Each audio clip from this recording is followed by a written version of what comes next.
ਉੱਥੇ ਸਿੱਖਾਂ ਦੇ ਮੁੰਡੇ ਇਕੱਠੇ ਹੀ ਹਿੰਦੂਆਂ ਦੇ ਵੀ ਉਹਨਾਂ ਨੇ ਸਾਨੂੰ ਮੁਹੱਬਤ ਦੇ ਨਾਲ ਲੈ ਜਾਣਾ ਆਪਣੇ ਘਰਾਂ 'ਚ। ਅੱਛਾ। ਕਹਿਣਾ ਆਓ ਸਾਡੇ ਘਰ ਨੂੰ, ਅਸੀਂ ਉਹਦੇ ਨਾਲ ਘਰਾਂ 'ਚ ਚਲੇ ਜਾਣਾ। ਉਹ ਬੀਬੀਆਂ ਨੇ ਫਿਰ ਕਹਿਣਾ ਵੀ ਤੁਸੀਂ ਆਹ ਫਲਾਣੀ ਚੀਜ਼ ਸਾਡੀ ਖਾਂਦੇ ਨਹੀਂ ਤੇ ਤੁਹਾਨੂੰ ਅਸੀਂ ਹੁਣ ਕੀ ਦਈਏ ਖਾਣ ਨੂੰ। ਅੱਛਾ। ਤੇ ਉਹਨਾਂ ਨੇ ਫਿਰ ਕੋਈ ਸਾਨੂੰ ਕੁਛ ਨਾ ਕੋਈ ਖਾਣ ਨੂੰ ਦੇਣਾ, ਕੋਈ ਮਠਿਆਈ ਕਿਸਮ ਦਾ, ਤੇ ਉਹ ਅਸੀਂ ਫਿਰ ਖਾ ਲੈਣਾ। ਟਰੰਕ, ਪੇਟੀਆਂ, ਘਰਾਂ ਦਾ ਸਮਾਨ ਜਿਹੜਾ ਹੁੰਦਾ ਆ ਉਹ ਹਰ ਘਰ 'ਚ ਹੀ ਹੁੰਦਾ ਹੈ। ਉਹ ਸਾਰਾ ਹੀ ਛੱਡ ਦਿੱਤਾ। ਉੱਥੇ ਕਿਹੜਾ ਚੱਕ ਹੁੰਦਾ ਸੀ ਨਾ, ਗੱਡਿਆਂ ਦੇ ਕਿੰਨਾ ਕੁ ਲੱਦਣਾ ਸੀ, ਗੱਡਿਆਂ ਦੇ ਕਣਕ ਦੀਆਂ ਬੋਰੀਆਂ ਲੱਦੀਆਂ।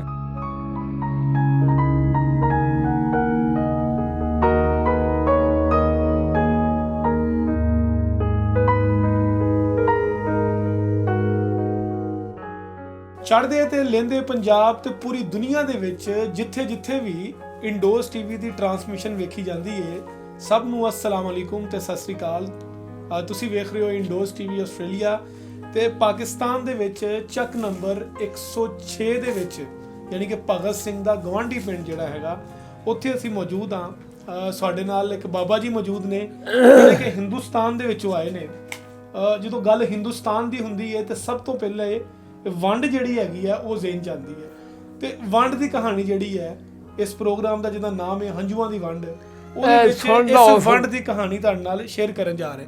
ਹਾਂਜੀ, ਅਸਲਾਮ ਅਲੈਕੁਮ। ਹਾਲਾਤ ਸੁਣ ਲਓ। ਠੀਕ ਹੈ। ਅੱਜ ਪਿੰਡ 'ਚ ਬੈਠੇ ਸੀਗੇ, ਉੱਠ ਕੇ ਫਲਾਨੀ ਜਗ੍ਹਾ ਆਏ, ਜੋ ਕੁਛ ਹੋਇਆ ਫਿਰ ਹਰ ਸ਼ਾਇਦ ਤਰਤੀਬਵਾਰ ਮੈਂ ਦੱਸੀ ਜਾਣੀ ਹੈ। ਠੀਕ ਹੈ।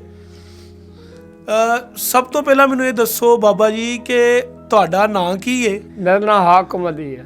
ਤੇ ਉਧਰੋਂ ਚੜ੍ਹਦੇ ਪੰਜਾਬ ਵੱਲੋਂ ਤੁਹਾਡਾ ਕਿਹੜਾ ਪਿੰਡ ਸੀ? ਚੜ੍ਹਦੇ ਪੰਜਾਬ ਵੱਲੋਂ ਨਹੀਂ, ਸਾਡਾ ਜ਼ਿਲ੍ਹਾ ਜਲੰਧਰ ਸੀ। ਹੈ ਜੀ, ਜਲੰਧਰ 'ਚ ਪਿੰਡ ਮਡੇਰਾ। ਅੱਛਾ। ਮਸ਼ਹੂਰ ਆ, ਤਹਿਸੀਲ ਕਪੂਰਥਲਾ। ਹਾਂ।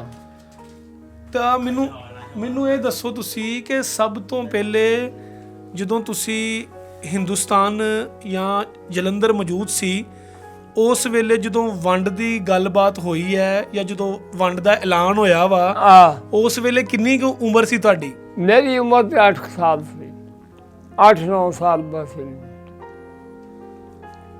ਤੇ ਉਧਰ ਤੁਹਾਡੀ ਜਿਹੜੀ ਕਿੰਨੀ ਥਾਂ ਸੀ ਤੁਹਾਡੀ? ਸਾਡੀ ਥਾਂ ਕਾਫੀ ਸੀ। ਅਸੀਂ ਉਸ ਜ਼ਮਾਨੇ 'ਚ 50,000 ਰੁਪਈਆ ਖਰਚ ਕੇ ਪੱਕੇ ਮਕਾਨ ਬਣਾਏ ਸੀ। ਲੇਕਿਨ ਅਸੀਂ ਉਹ ਉੱਜੜ ਕੇ ਆ ਗਏ ਹਾਂ ਅਤੇ ਉਹ ਮਕਾਨ ਫਿਰ ਅਸੀਂ ਛੱਡਿਆ ਹੈ। ਉਹ ਫਿਰ ਸਿੱਖਾਂ ਨੇ ਢਾਹ ਛੱਡੇ, ਹੈ ਜੀ। ਅਤੇ ਉਹ ਮਕਾਨ ਸਾਨੂੰ ਫਿਰ ਉਹਨਾਂ ਦੇ ਇਵਜ਼ ਵਿੱਚ ਇੱਧਰ ਸਾਨੂੰ ਨਹੀਂ ਮਿਲੇ। ਉਹ ਕਾਨੂੰਨ ਦਾ ਸਾਨੂੰ ਪਤਾ ਕੋਈ ਨਹੀਂ ਸੀਗਾ। ਸੁਣਿਆ ਸੀ ਕਿ ਮਿਲਦੇ ਆ, ਲੇਕਿਨ ਸਾਨੂੰ ਕੋਈ ਪੂਰੇ ਕਾਨੂੰਨ ਦੀ ਵਾਕਫੀ ਨਹੀਂ ਸੀ। ਬਾਬਾ ਮੈਨੂੰ ਇਹ ਦੱਸੋ ਤੁਸੀਂ ਕਿ ਥੋੜ੍ਹਾ ਜਿਹਾ ਮੈਨੂੰ ਪਿੰਡ ਦੇ ਬਾਰੇ ਦੱਸਣਾ ਕਿ ਪਿੰਡ ਦੀ ਲੋਕੇਸ਼ਨ, ਪਿੰਡ ਕਿੱਥੇ ਵਸਦਾ ਸੀ, ਕਿਹੜੇ ਕਿਹੜੇ ਉਹਨੂੰ ਰਾਹ ਲੱਗਦੇ ਸੀ, ਕਿਵੇਂ ਦਾ ਪਿੰਡ ਸੀ? ਪਿੰਡ ਸੀਗਾ ਮਡੇਰਾ, ਹੈ ਜੀ, ਤੇ ਤਹਿਸੀਲ ਕਪੂਰਥਲਾ ਸੀਗਾ। ਢਿਲਮਾ ਸਟੇਸ਼ਨ ਸੀਗਾ, ਜਿਹੜਾ ਰੇਲਵੇ ਸਟੇਸ਼ਨ ਲੱਗਦਾ ਹੈ ਢਿਲਮਾ, ਉਹਦੇ ਲਾਗੇ ਬੱਸਾਂ ਦੇ ਅੱਡੇ ਸੀ ਸੁਭਾਨਪੁਰ, ਹੈ ਜੀ। ਸੁਭਾਨਪੁਰ ਤੇ ਕਰਤਾਰਪੁਰ, ਪਰਾਂ ਸ਼ਹਿਰ ਸੀਗਾ ਕਰਤਾਰਪੁਰ, ਹੈ ਜੀ। ਸੁਭਾਨਪੁਰ ਤੇ ਕਰਤਾਰਪੁਰ ਇਹ ਛੋਟੇ ਛੋਟੇ ਅੱਡੇ, ਬੱਸਾਂ ਦੇ ਅੱਡੇ ਸੀ। ਕਰਤਾਰਪੁਰ ਇੱਕ ਸ਼ਹਿਰ ਸੀਗਾ। ਵਿਸਾਖੀ ਕਰਤਾਰਪੁਰ ਦੀ ਮਸ਼ਹੂਰ ਆ। ਕਿਵੇਂ ਦਾ ਪਿੰਡ ਸੀ? ਪਿੰਡ ਜਿੱਦਾਂ ਆ ਏਡਾ ਹੀ ਕੰਮ ਪਿੰਡ ਸੀਗਾ, ਕਾਫੀ ਲੰਮਾ ਚੌੜਾ ਪਿੰਡ ਸੀ। ਅੱਛਾ। ਤੇ ਮੈਨੂੰ ਤੁਸੀਂ ਇਹ ਦੱਸੋ ਕਿ ਪਿੰਡ 'ਚ ਕਿੰਨੇ ਕੁ ਘਰ ਸੀ? ਮੁਸਲਮਾਨਾਂ ਦੇ ਕਿੰਨੇ ਘਰ ਸੀ? ਉੱਥੇ ਸਾਡੇ ਪਿੰਡ ਵਿੱਚ ਸਾਰਾ ਪਿੰਡ ਹੀ ਮੁਸਲਮਾਨ ਦਾ ਸੀਗਾ। ਉਹਦੇ ਵਿੱਚ ਇੱਕ ਹਿੰਦੂ ਸੀਗਾ, ਉਹ ਬੁੱਢਾ ਸੀਗਾ। ਸਾਡਾ ਪਿੰਡ ਜਦੋਂ ਆਉਣ ਲੱਗਾ, ਉਹਨੂੰ ਆਪਣੇ ਨਾਲ ਬਿਠਾ ਕੇ ਗੱਡੇ ਤੇ ਪਾਕਿਸਤਾਨ ਲੈ ਕੇ ਆਏ। ਉਸ ਹਿੰਦੂ ਨੂੰ? ਹਾਂਜੀ, ਉਸ ਹਿੰਦੂ ਨੂੰ? ਉਸ ਹਿੰਦੂ ਨੂੰ। ਅੱਛਾ। ਕਿਉਂਕਿ ਉਹ ਬਹੁਤ ਬੁਰਾ ਆਦਮੀ ਸੀਗਾ, ਤੇ ਇਸ ਵਾਸਤੇ ਉਹਦੀ ਇੱਜ਼ਤ ਕਦਰ ਕੀਤੀ ਤੇ ਉਹਨੂੰ ਆਪਣੇ ਨਾਲ ਗੱਡਿਆਂ ਦੇ ਬਹਾ ਕੇ ਪਾਕਿਸਤਾਨ ਲਿਆਏ ਆ। ਫਿਰ ਮੈਨੂੰ ਨਹੀਂ ਪਤਾ ਉਹ ਕਦੋਂ ਮਰਿਆ ਜਾਂ ਕੀ ਗੱਲ ਹੋਈ। ਕੀ ਨਾਂ ਸੀ, ਕੋਈ ਨਾਂ ਯਾਦ ਹੈ ਉਹਨਾਂ ਦਾ? ਉਹਦਾ ਨਾਂ ਮੈਨੂੰ ਹੁਣ ਭੁੱਲ ਗਿਆ ਵਾ। ਉਹਦਾ ਨਾਂ ਖੋਏ ਸੀਗਾ,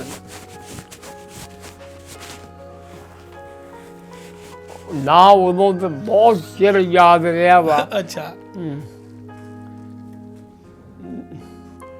ਨਾ ਹੁਣ ਮੈਨੂੰ ਭੁੱਲ ਰਿਹਾ। ਅੱਛਾ ਚਲੋ ਕੋਈ ਗੱਲ। ਚਲੋ ਮੈਨੂੰ ਇਹ ਦੱਸੋ ਤੁਸੀਂ ਕਿ ਤੁਹਾਡੇ ਟੱਬਰ 'ਚ ਉਸ ਵੇਲੇ ਕੌਣ ਕੌਣ ਸੀ, ਕਿੰਨੇ ਜੀ ਸੀ? ਸਾਡੇ ਟੱਬਰ, ਹਾਂਜੀ, ਟੱਬਰ ਦਾ ਪੂਰਾ ਖਾਨਦਾਨ ਸੀਗਾ, ਕਾਫੀ ਸੀਗਾ, 15-20 ਜੀ ਸੀਗੇ। ਹਾਂਜੀ, ਅੱਛਾ, ਚਾਚੇ ਤਾਏ। ਹਾਂਜੀ, ਅਸੀਂ ਉਦੋਂ ਜਦੋਂ ਉਜੜ ਕੇ ਆਏ ਆ, ਤਮਾਮ ਰਿਸ਼ਤੇਦਾਰ ਅਸੀਂ ਆਪਣੇ ਇੱਕ ਜਗ੍ਹਾ ਪਿੰਡ 'ਚ ਇਕੱਠੇ ਕਰ ਲਏ ਸੀ। ਅੱਛਾ। ਉਹ ਰਿਸ਼ਤੇਦਾਰ ਜਿੰਨੇ ਸੀਗੇ ਇਕੱਠੇ ਕਰ ਲਏ ਸੀ। ਅਸੀਂ ਸਾਰੇ ਮੜੇਰਾਂ 'ਚ ਰਹਿੰਦੇ ਸੀ ਤੇ ਇਕੱਠੇ ਹੀ ਅਸੀਂ ਉੱਠ ਕੇ ਮੜੇਰਾਂ 'ਚੋਂ ਫਿਰ ਕੈਂਪ ਸੀਗਾ ਲੱਗਾ ਹੈ ਗਡਾਣੇ। ਹੈ ਜੀ, ਉਹ ਸਾਡੇ ਤੋਂ ਕੋਈ ਸੀਗਾ ਮੀਲ ਜਾਂ 2 ਮੀਲ, ਅਸੀਂ ਉਹ ਕੈਂਪ 'ਚ ਆ ਗਏ। ਮੈਨੂੰ ਤੁਸੀਂ ਇਹ ਦੱਸੋ ਕਿ ਤੁਸੀਂ ਉਦੋਂ 9 ਸਾਲ ਦੇ ਸੀ ਜਦੋਂ ਵੰਡ ਪਈ, ਯਾਨੀ ਕਿ 38 ਦੀ ਪੈਦਾਇਸ਼ ਹੋਏਗੀ ਤੁਹਾਡੀ, 47 38 ਦੀ ਪੈਦਾਇਸ਼ ਹੋਏਗੀ ਤੁਹਾਡੀ ਨਾ? ਮੇਰੀ ਪੈਦਾਇਸ਼ 42 ਦੀ। 42 ਦੀ, ਠੀਕ ਹੈ। ਮੈਨੂੰ ਤੁਸੀਂ ਇਹ ਦੱਸੋ ਕਿ ਉੱਥੇ ਤੁਸੀਂ ਕੋਈ ਪੜ੍ਹਦੇ ਸੀ, ਮਦਰਸੇ ਜਾਂ ਸਕੂਲ ਜਾਂਦੇ ਸੀ? ਮਸੀਤੇ ਸਕੂਲੇ ਜਾਈਦਾ ਸੀਗਾ, ਮਸੀਤੇ ਵੀ ਜਾਈਦਾ ਸੀ, ਸਕੂਲੇ ਜ਼ਿਆਦਾ ਜਾਈਦਾ ਸੀਗਾ। ਮੈਂ 2 ਜਮਾਤਾਂ ਸ਼ਹਿਰ ਕਰਤਾਰਪੁਰ 'ਚ ਪੜ੍ਹੀਆਂ ਵਾ। ਅੱਛਾ। ਹਾਂਜੀ। ਅੱਛਾ ਮੈਨੂੰ ਤੁਸੀਂ ਇਹ ਦੱਸੋ ਕਿ ਜਦੋਂ ਇਹ ਵੰਡ ਦੀ ਗੱਲਬਾਤ ਸ਼ੁਰੂ ਹੋਈ ਹੈ ਤੇ ਉਦੋਂ ਤੁਹਾਨੂੰ ਪਿੰਡ ਦੇ ਵਿੱਚ ਇਹ ਗੱਲਬਾਤ ਆਂਦੀ ਸੀ ਤੁਹਾਡੇ ਤੱਕ ਕਿ ਵੀ ਪਾਕਿਸਤਾਨ ਤੇ ਹਿੰਦੁਸਤਾਨ ਲਹਿਦਾ ਹੋ ਜਾਣੇ ਆ? ਹਾਂਜੀ, ਆਉਂਦੀ ਸੀ, ਹਰ ਵੇਲੇ ਹੀ ਆਉਂਦੀ ਸੀ। ਅੱਛਾ। ਹਰ ਕੋਈ ਦੱਸਦਾ ਸੀਗਾ ਕਿ ਪਾਕਿਸਤਾਨ ਤੋਂ ਔਰ ਇੰਡੀਆ ਅਲੱਗ-ਅਲੱਗ ਹੋਣੇ। ਹਾਂ। ਅੱਛਾ, ਫਿਰ ਜਦੋਂ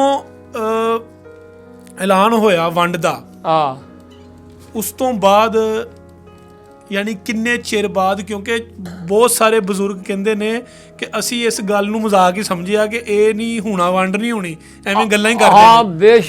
ਉਹ ਵੀ ਬਹੁਤ ਲੋਕ ਆ, ਉਹਨਾਂ ਸਮਝਿਆ ਸੀਗਾ ਕਿ ਪਾਰਟੀਸ਼ਨ ਹੋਣਾ ਹੀ ਨਹੀਂਗਾ, ਉੱਠ ਕੇ ਜਾਣਾ ਕਿੱਥੇ ਆ। ਉਹ ਕਹਿੰਦੇ ਸੀ ਉੱਠ ਕੇ ਜਾਣਾ ਕਿੱਥੇ ਆ। ਉਹ ਇੱਦਾਂ ਦੇ ਲੋਕ ਵੀ ਬਹੁਤ ਸੀਗੇ, ਲੇਕਿਨ ਉਹ ਬਹੁਤ ਮਾਰੇ ਗਏ ਫਿਰ। ਜਿਹੜੇ ਉੱਠ ਕੇ ਆਪਾਂ ਫਟਾਫਟ ਇੱਧਰ ਪਾਕਿਸਤਾਨ ਨਾਲ ਦੌੜੇ, ਟਰੱਕਾਂ 'ਚ, ਗੱਡੀਆਂ 'ਚ, ਹੈ ਜੀ, ਉਹ ਕੋਈ ਬਚਾ ਹੋ ਗਿਆ। ਅਤੇ ਜਿਹੜਾ ਗਿਆ ਪਾਰਟੀਸ਼ਨ ਹੋਣੀ ਨਹੀਂ, ਉਹ ਪੂਰੇ ਘਰ ਤਬਾਹ ਕਰਤੇ। ਹੁਣ ਤੁਸੀਂ ਮੈਨੂੰ ਆਪਣੀ ਕਹਾਣੀ ਦੱਸਣੀ ਆ ਕਿ ਤੁਸੀਂ ਕਿਵੇਂ ਉੱਠੇ ਉੱਥੋਂ?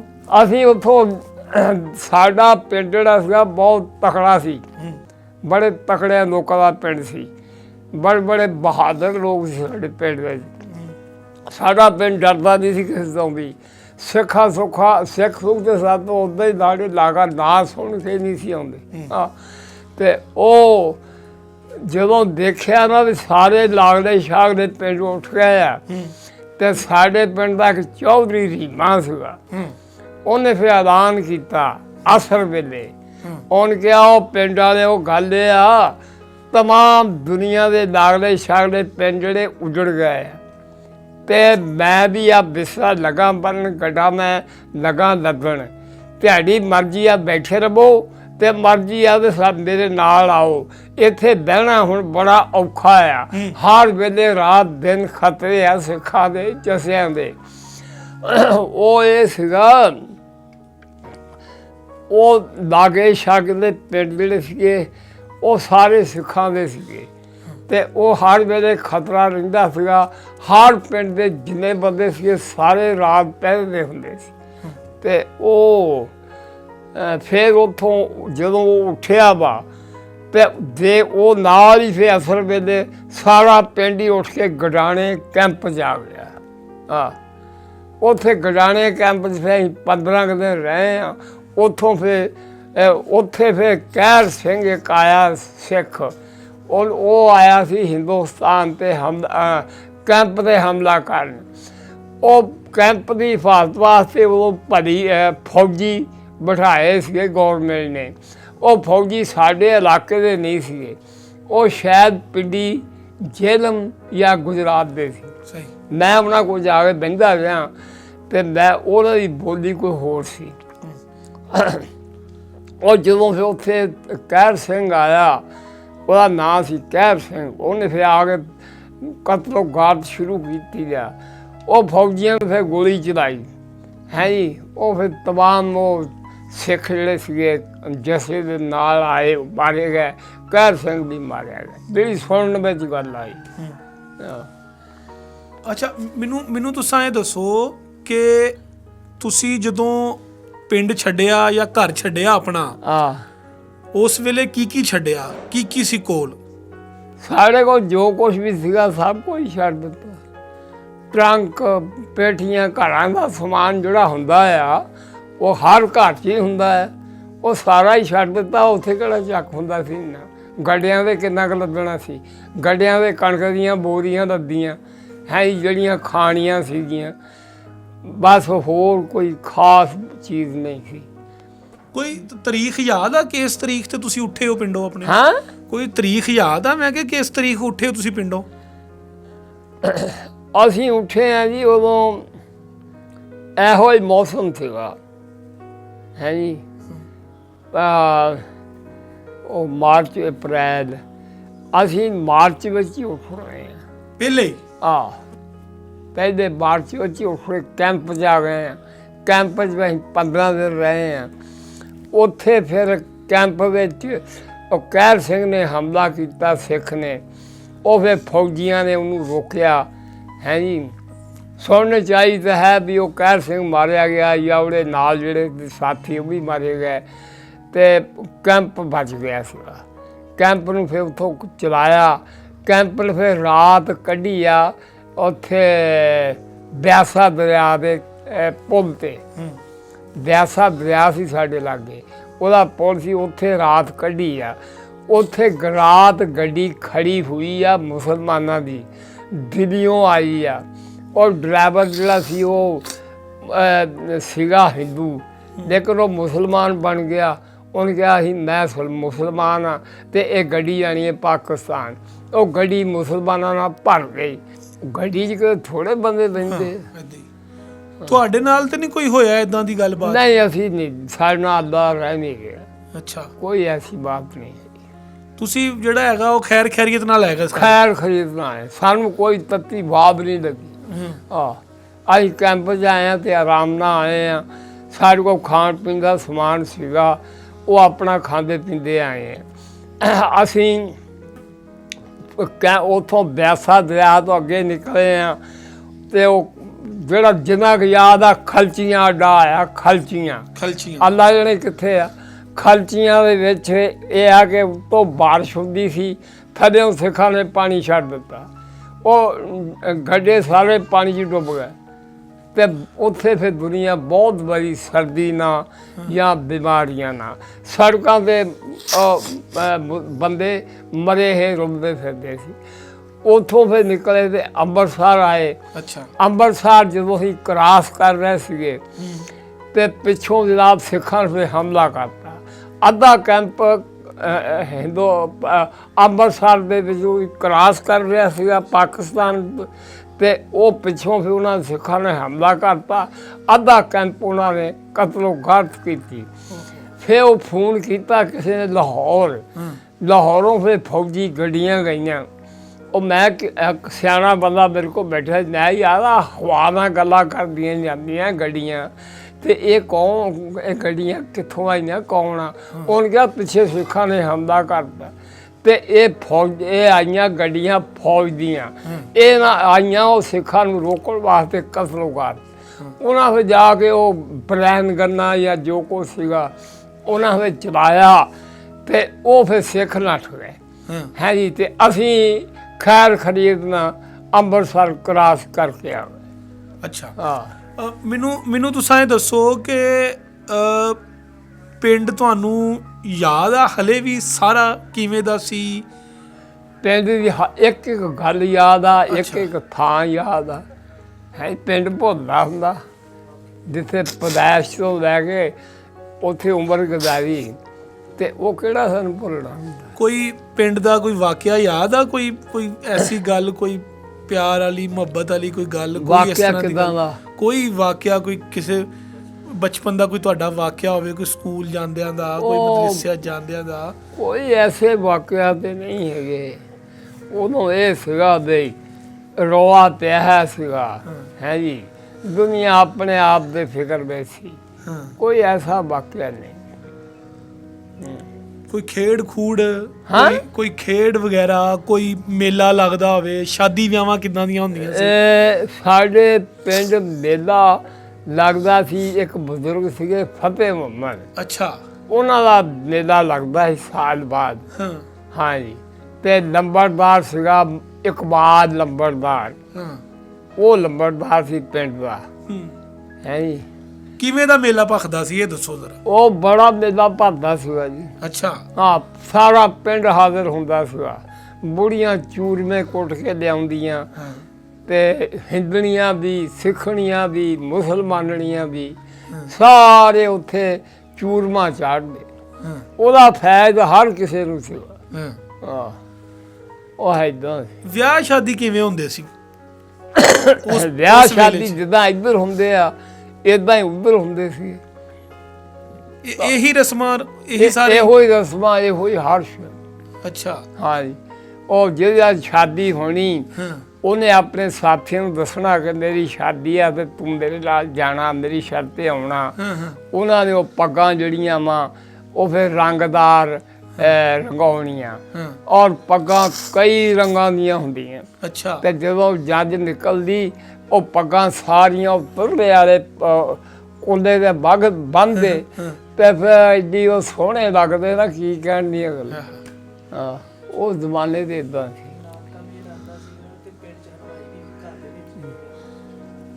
ਅੱਛਾ, ਤੇ ਮੈਨੂੰ ਤੁਸੀਂ ਇਹ ਦੱਸੋ ਕਿ ਜਦੋਂ ਵਿਆਹਾਂ ਸ਼ਾਦੀਆਂ ਦੇ ਵਿੱਚ ਉਹ ਅਸੀਂ ਫਿਲਮਾਂ 'ਚ ਵੇਖਦੇ ਹਾਂ ਕਿ ਉਹ ਉਦੋਂ ਵੀ ਇੰਝ ਹੀ ਹੁੰਦਾ ਸੀ ਕਿ ਲੱਡੂ ਨਿਕਲਦੇ, ਹਲਵਾਈ ਘਰ ਹੀ ਬੈਠਾ ਹੈਗਾ, ਨਾਨਕਾ ਮੇਲ ਆ ਰਿਹਾ। ਹਾਂ, ਮੈਂ ਕਿਹਾ ਉਦੋਂ ਵੀ ਇਦਾਂ ਹੀ ਹੁੰਦਾ ਸੀ ਕਿ ਇਹ ਹਲਵਾਈ ਘਰ 'ਚ ਹੀ ਬੈਠਾ ਹੈਗਾ, ਲੱਡੂ ਕੱਢ ਰਿਹਾ, ਮਠਿਆਈਆਂ ਬਣਾ ਰਿਹਾ ਵਿਆਹਾਂ 'ਤੇ, ਜਿੱਦਾਂ ਅਸੀਂ ਫਿਲਮਾਂ 'ਚ ਵੇਖਦੇ ਹੈਗੇ ਆ, ਪੰਜਾਬੀ ਫਿਲਮਾਂ 'ਚ। ਇਹ ਤਾਂ ਮਰਜ਼ੀ ਦੀ ਗੱਲ ਆ। ਕਈ ਲੋਕ ਹੁਣ ਵੀ ਇਦਾਂ ਹੀ ਕਰਦੇ ਆ, ਹਲਵਾਈਆਂ ਨੂੰ ਮੰਗਾਉਂਦੇ ਆ, ਲੱਡੂ ਬਣਾਉਂਦੇ ਆ, ਉਹ ਹਲਵਾ ਬਣਾਉਂਦੇ ਆ, ਮੁਖਤਲਿਫ ਚੀਜ਼ਾਂ ਬਣਾਉਂਦੇ ਆ। ਉਦੋਂ ਆਮ ਇਦਾਂ ਨਹੀਂ ਸੀ। ਅੱਛਾ, ਉਦੋਂ ਦੁਨੀਆ ਦੁਕਾਨਾਂ ਤੋਂ ਲਿਆਉਂਦੀ ਸੀ ਜੋ ਕੁਝ ਲਿਆਉਂਦੀ ਸੀ ਤੇ ਗਾਂ ਜਿਹਨਾਂ ਨੂੰ ਦੇਣਾ ਉਹ ਦੇ ਦਿੰਦੇ ਸੀ। ਘਰ ਵਿੱਚ ਕੋਈ ਸਿਵਾ ਜਿਹੜਾ ਬੁਲਾਵੇ, ਹੋਰ ਆਮ ਨੇ। ਅੱਛਾ, ਮੈਨੂੰ ਤੁਸੀਂ ਇਹ ਦੱਸੋ ਕਿ ਜਦੋਂ ਕੈਂਪ 'ਚੋਂ ਨਿਕਲ ਕੇ ਪਾਕਿਸਤਾਨ ਆ ਗਏ, ਇੱਧਰ ਕਿਹੜੇ ਪਿੰਡ ਆਏ ਹੋ? ਇੱਧਰ ਅਸੀਂ ਜੋ ਅੰਮ੍ਰਿਤਸਰ ਲੰਘੇ ਆ ਤੇ ਅਸੀਂ ਜਨਾਬ ਸਿੱਧਾ ਹੀ ਫੈਸਲਾਬਾਦ ਗਏ। ਫੈਸਲਾਬਾਦ ਸ਼ਹਿਰ? ਸ਼ਹਿਰ 'ਚ। ਠੀਕ ਹੈ। ਉੱਥੇ ਅਸੀਂ ਰਹਿਣ ਮਹੀਨਾ ਕੁ। ਠੀਕ ਹੈ। ਉਹਦਾ ਸਾਡੇ ਕੈਂਪਾਂ ਦਾ ਸਰਦਾਰ ਸੀਗਾ, ਉਹ ਫਿਰ ਸਾਨੂੰ ਉੱਥੋਂ ਨੇ ਤੋਰਿਆ। ਪਿੰਡ ਇੱਕ ਆ ਗਿਆ ਅਲੀਵਾਲ। ਅੱਛਾ, ਅਲੀਵਾਲ ਇੱਧਰ ਆ ਲੈਲਪੁਰ ਅੱਗੇ।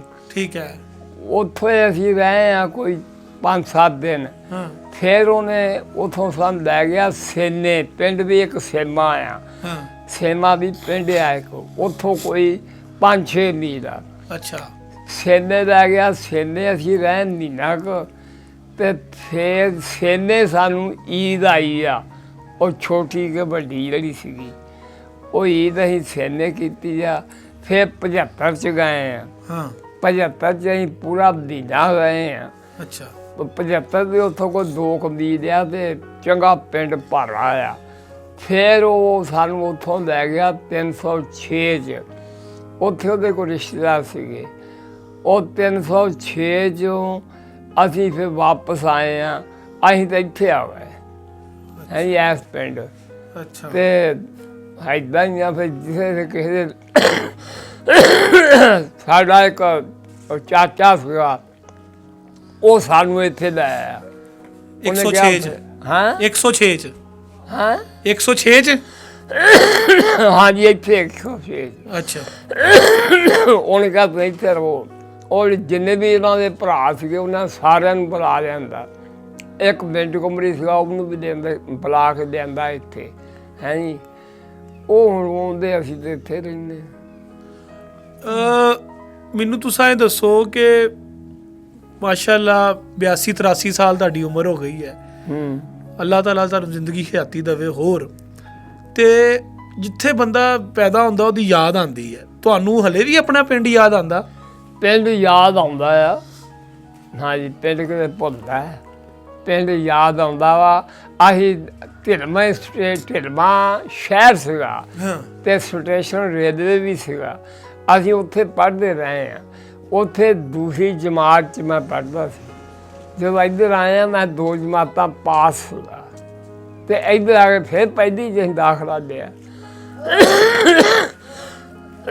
ਜਿਹੜਾ ਤੁਹਾਡਾ ਸਕੂਲ ਸੀ ਸਟੇਸ਼ਨ ਦੇ ਕੋਲ, ਉਸ ਸਕੂਲੇ ਸਾਰੇ ਮੁਸਲਮਾਨ ਹੀ ਪੜ੍ਹਦੇ ਸੀ ਕਿ ਬਾਕੀ ਮਜ਼ਹਬਾਂ ਦੇ ਵੀ ਸਿੱਖ ਹਿੰਦੂ? ਉੱਥੇ ਉਹ ਸੀਗਾ ਸਕੂਲ ਸੀਗਾ ਢਿਲਵਾਂ ਸ਼ਹਿਰ ਸੀ ਇੱਕ, ਜਿੱਦਾਂ ਗਿਆ ਜੜ੍ਹਾਂ ਵਾਲੀ ਆ ਇੰਨਾ ਕੁ ਸੀਗਾ। ਠੀਕ ਹੈ। ਤੇ ਉਹਦੇ ਉੱਥੇ ਸਿੱਖਾਂ ਦੇ ਮੁੰਡੇ ਇਕੱਠੇ ਹੀ, ਹਿੰਦੂਆਂ ਦੇ ਵੀ। ਉਹਨਾਂ ਨੇ ਸਾਨੂੰ ਮੁਹੱਬਤ ਦੇ ਨਾਲ ਲੈ ਜਾਣਾ ਆਪਣੇ ਘਰਾਂ 'ਚ। ਅੱਛਾ। ਕਹਿਣਾ ਆਓ ਸਾਡੇ ਘਰ ਨੂੰ, ਅਸੀਂ ਉਹਦੇ ਨਾਲ ਘਰਾਂ 'ਚ ਚਲੇ ਜਾਣਾ। ਉਹ ਬੀਬੀਆਂ ਨੇ ਫਿਰ ਕਹਿਣਾ ਵੀ ਤੁਸੀਂ ਆਹ ਫਲਾਣੀ ਚੀਜ਼ ਸਾਡੀ ਖਾਂਦੇ ਨਹੀਂ ਤੇ ਤੁਹਾਨੂੰ ਅਸੀਂ ਹੁਣ ਕੀ ਦਈਏ ਖਾਣ ਨੂੰ। ਅੱਛਾ।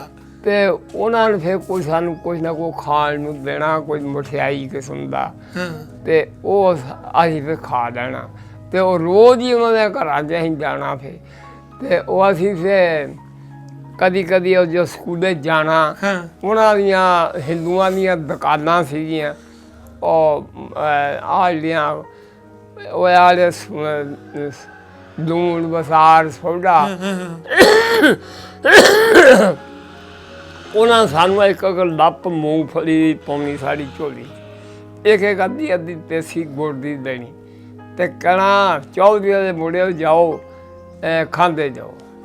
ਅਤੇ ਉਹਨਾਂ ਨੇ ਸਾਡੇ ਪਿੰਡ ਆਉਣਾ ਅਤੇ ਅਸੀਂ ਉਹਨਾਂ ਨੂੰ ਗੰਨਿਆਂ ਦੀਆਂ ਪੰਡਾਂ ਬੰਨ੍ਹ ਦੇਣੀਆਂ ਅਤੇ ਰੋਹ ਦੇਣੀ, ਹੈ ਜੀ, ਅਤੇ ਤਾਜ਼ਾ ਗੁੜ ਬਣਾ ਕੇ ਦੇਣੇ, ਹੈ ਜੀ। ਅਤੇ ਉਹ 5-6 ਨੂੰ ਆਏ ਰਹਿੰਦੇ ਸੀ ਅਤੇ ਹਰ ਸ਼ੈ ਉਹਨਾਂ ਨੂੰ ਬਣਾ ਕੇ ਦੇਣੀ।